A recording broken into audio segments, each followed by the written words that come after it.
Welcome to the Generation Podcast, an audio resource dedicated to a generation of young people who are committed to total surrender to God and total dependence on His power to reach the world with the gospel of Christ. This podcast is designed to strengthen and encourage through a series of Bible-based practical talks. Like the story of Joseph and his brothers in the book of Genesis, God can take even the most wicked of man's actions and use them for good. Today you will hear the testimony of a man whose background in addictions has given him opportunity to lead thousands to Christ. Welcome to the Generation Podcast. This is Jim Van Gelderen broadcasting from Menomonee Falls, Wisconsin. Today we have something special. We have a board member from Minuteman Ministries, Jim Craig, who's going to be giving his testimony. In the year 2000, when I came to Menomonee Falls, Wisconsin from South Carolina and became a part here of Falls Baptist Church, I began to get to know Jim Craig. He was a Sunday school teacher for part of that time, and his testimony is such a blessing to see what God has done in his life. He now goes into jails and preaches the gospel and sees scores of people saved all the time. So we look forward to hearing from Jim Craig and telling us how Jesus Christ worked in his heart, how he became a believer. All right. My name is Jim Craig, and I'm a member of Falls Baptist Church. I was born and raised in Menomonee Falls, actually a large village just outside of Milwaukee. Pretty much a typical middle-income kind of upbringing. Raised in a home, I knew my mom and dad loved me. But when I got into the later years of my life, the high school years, I started looking for relationships outside the home, and in particular, some guys that were into the party scene. And I recall being in the English class, and a friend of mine recruited me to come to lunch with him, and there we imbibed in beer and smoked some pot. And that was sort of a start of a period in my life where I smoked pot every day for 16 years. I can remember lighting up a joint. I could calculate being 5 minutes away from high school, walking into the school, finishing it. That was sort of what my life was about: drinking and doing drugs. That proceeded after high school. I got into the printing industry, which was very lucrative.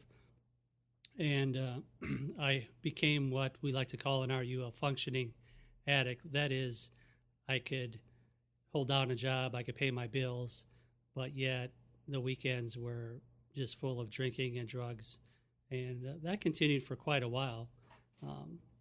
It wasn't until I was 32 years old where, through a search of my wife, she was looking for spiritual answers. She came to the realization there's more to life than what she was taught by one of the mainstream religions in our area, Wisconsin. Was sent on a rabbit trail. She had a Christian coworker who knew the truth, and she knew there was something different, and she kept exploring it. Finally, in our living room with her Bible open, she came to the realization that she needed to be saved, and right there, with no help, she called on the Lord and was saved. It was 6 months later that the Lord orchestrated for my timing to be saved, which in a way I wasn't looking for the Lord, but He was looking for me. As my wife was growing, it would surface in my life that, was I okay? Is there enough good in my life to outweigh the bad? That sort of thinking was going on. Finally, it was in March of 1990 that I had been out drinking. I had too much to drink, fell asleep, hit a utility pole, smashed up my brand new Blazer that I had factory ordered. It was something I really cherished. Ended up having a drunk driving charge. Well, exactly a month later, I was brought to Falls Baptist Church. I couldn't go out drinking with the guys because I had an occupational license. There was no more football games, no real events for me. So my wife's getting baptized, and I'd never seen someone get dunked in a tank, so I thought, well, I guess I'll go. So I went to church. I came to the church, Falls Baptist Church, and the thing that struck me first was that everyone was singing, and they all had Bibles, and I thought, wow, this is either right or really wrong. I didn't know what to think. The music was exceptional. I wasn't used to any of this. The pastor got up. He wasn't wearing any robes. There was no traditional ceremonial type things going on. And he preached from the Bible, and he really preached. I mean, he was giving us the terrain. You go up to Jerusalem. He was telling us the political climate, all these things that I've never heard someone preach like that. After the service, my wife got baptized. I was wearing a visitor tag. At the time, you affixed it to your garment on the outside, and as I was walking out, it must have been like a neon light. People were coming up to me asking me, Jim, if you were to die, are you sure you'd go to heaven? And I wasn't really sure about that. That's a deep theological question that I wasn't ready for, and I would blow them off. As I got to the back, there was another gentleman waiting for me. His name was John Suring, and he asked me the same question, and I tried to blow him off. And I said, listen, I'm waiting for my wife. She just got baptized, and, then we're going to go. And he's like, well, can I wait with you? And I'm like, sure, go ahead. So we talked about other things, weather, sports, things I could converse on. About 10 minutes went by, and my wife comes up to the group where we're at, and she gets maybe 10 feet away, and John says, Julie, is it okay if I show Jim some verses out of the Bible? Well, you can only guess what her answer was. Yeah, sure. So I'm thinking, well, I'm roped into this. I'm never getting out of here unless I see these verses. So let's go see the verses. We go to the back of the church, actually the stairs leading to the baptistry, and he starts showing me what we know now as the Romans Road. I've never seen it before. Now, I grew up, I went to parochial school.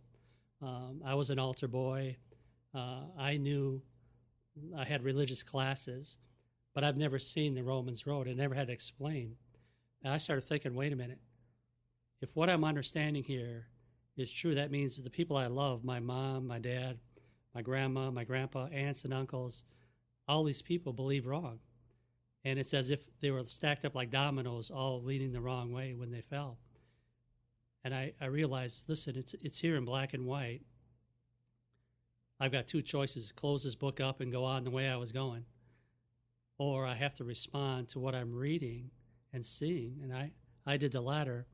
I prayed. I asked Jesus to come into my heart and save me. As we were leaving the church, my wife's arm in mine, we're walking to the car, and I can't explain it, and we don't really push feelings, but there was a sense that God was shining down on me. I can't understand it. It was as if I had a right relationship finally. The next couple of weeks, I was growing marijuana in the basement. I had a 3-foot bong. I would smoke frequently. I took all that stuff and I threw it away. And as I'm carrying it out of the basement into the garage, my wife's like, yeah, I think Jim really got saved here. And we had evangelistic meetings. I hit the ground running right from the get-go. And I just thank the Lord for the church and the way they can come alongside and nurture someone like me. As the years went on, I become involved in the Sunday school program, Sunday school teacher, a director. I've been part of RU for 5 years. Recently, the Lord has led me into the jail ministry, and I head up probably about 10, 12 men and women. We go into Milwaukee County Jail, preach the gospel. We see thousands of people saved. We touch thousands of lives every year. And I'm so grateful that God had reached down and got a hold of my heart one day that now I can give back and share the good news with others.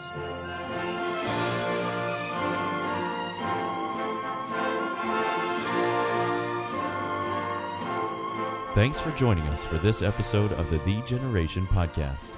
For more faith-inspiring resources and information about joining The Generation, please visit thegeneration.org. That's THEE generation.org.